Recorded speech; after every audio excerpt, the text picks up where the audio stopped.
Assalamualaikum warahmatullahi wabarakatuh. Selamat siang semuanya. Perkenalkan, saya Siti Ayu Amalia dari NIM 22841-319. Saya dari kelas 5A. Di sini saya akan menganalisis kasus dengan menggunakan 7 aspek dalam konseling. Khususnya apa sih? Baik, kasus di sini ada seorang wanita yang bernama Anya berusia 35 tahun yang memiliki masalah pribadi dan masalah pekerjaannya. Dan Mbak Ana nih merasa tidak dihargai dalam tempat kerjanya, dan Mbak Ana merasa tidak ada kemajuan selama 3 bulan konseling. Di sini juga Mbak Ana sebenarnya ingin membahas masalah pribadi dan emosionalnya, tetapi Mbak Ana merasa takut dan khawatir mengganggu fokus terhadap konseling pekerjaannya. Di sini saya akan menganalisis yang pertama dengan aspek logical and practical consistency atau konsistensi logis dan praktis. Di sini dalam aspek ini konselor harus berpikir logis nih. Jadi ibarat konselor tuh harus berpintar-pintar dan cepat tanggap dalam menanggapi masalah ataupun cerita dari si Mbak Ana ini, dan konsisten dalam memberikan tahapan terapi konseling secara sistematis. Dan konselor pun harus juga memiliki keterampilan komunikasi yang baik untuk bisa menyampaikan pesan yang mudah dipahami agar Anda tidak bingung dan fokus pada sesi konseling, seperti memberikan pertanyaan, coba situasi spesifik apa sih yang menurut Mbak Ana merasa tidak dihargai nih di tempat kerja. Solusi yang diberikan, konselor membantu Anda dalam menerapkan tujuan yang jelas dari masalahnya secara realistis dan membantu Anda juga didorong untuk merumuskan rencana agar bisa membicarakan kepada atasannya terkait masalah pekerjaannya. Yang kedua, ada aspek percaya diri dan confidence. Di sini konselor harus percaya diri nih dalam menetapkan pendekatan yang akan dilakukan selama konseling Anda. Konselor harus membuat Anda menjadi lebih percaya diri dan merasa aman sepenuhnya saat sesi konseling, dan menumbuhkan rasa percaya diri dalam dirinya untuk seterusnya. Di sini, konselor membangun hubungan kepercayaan dengan mengatakan, Mbak Ana harus percaya dan yakin bahwa Mbak Ana akan menemukan keberhasilan dari masalahnya. Jadi harus yakin dan percaya juga selama konseling untuk memudahkan saya dalam membantu Mbak Ana menemukan solusinya.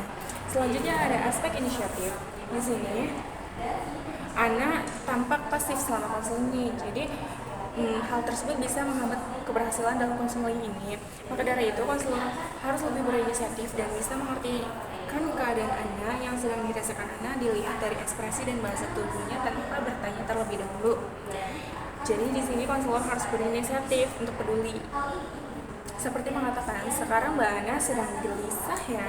Terlihat hari ini sangat gelisah, apakah semalam cukup tidur ataupun ada pikiran yang mengganggu ataupun mendominasi sampai Mbak Ana terganggu dalam tidurnya. Di sini juga konselor bisa memberikan tugas kepada Mbak Ana 1 hari sebelum sesi konseling dilakukan, seperti menulis di buku harian tentang perasaan dan keluh kesah terhadap masalah yang dialami dalam 1 hari itu. Selanjutnya ada aspek tangguh atau resiliensi. Di sini Anda merasa belum ada kemajuan dan terjebak dalam masalah dirinya setelah beberapa waktu melakukan konseling. Rasa cemas yang besar dalam diri Anda membuat dirinya kurang terbuka selama konseling.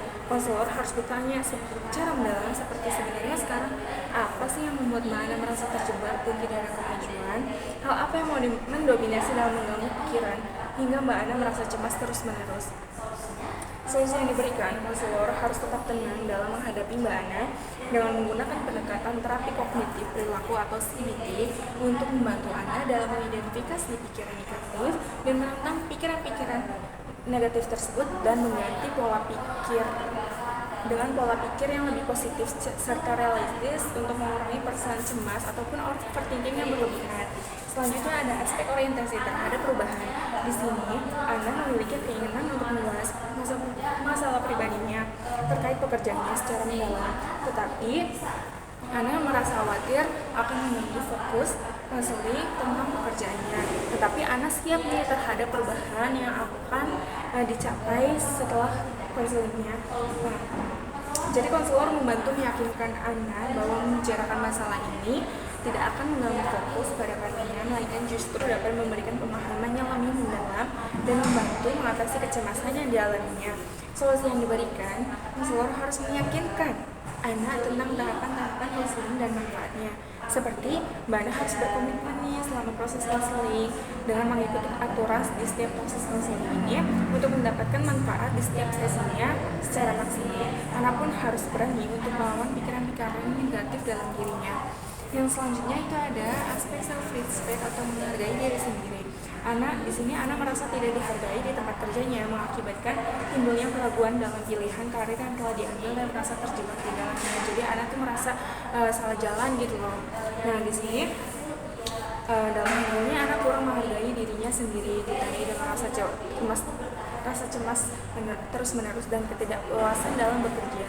Konselor juga harus dapat menghargai diri sendiri dan menghargai Ana dan solusi yang diberikan. Konselor membantu Ana untuk menemukan nilai citra diri dalam merefleksi pencapaian apa sih yang telah dicapai Ana selama ini dan menjadikan konselor model. Di sini konselor bisa menggunakan teknik modeling yang dimana konselor menjadi model teladan untuk Ana untuk menunjukkan sikap positif dan membagikan pengalaman-pengalaman pribadi tentang penghargaan diri, seperti mengatakan ketika saya merasa tidak dihargai, saya lebih memilih langsung membicarakannya daripada harus mencemaskan ataupun memikirkannya nih.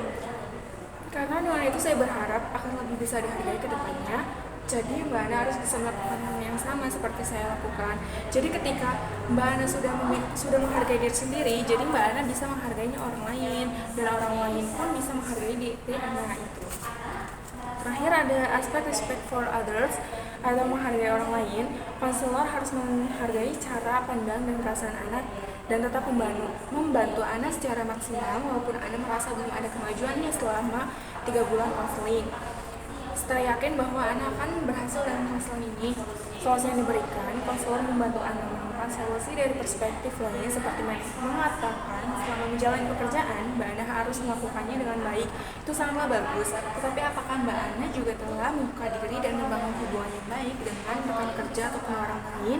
Jadi Mbak Ana harus bisa membangun hubungan baik dan rekan kerja seperti menghargai kontribusinya ataupun membuka diri dan tidak menutup diri sepenuhnya. Saya Siti Ayu Amalia, mohon maaf apabila ada salah bicara. Saya mohon undur diri. Terima kasih. Wassalamualaikum warahmatullahi wabarakatuh.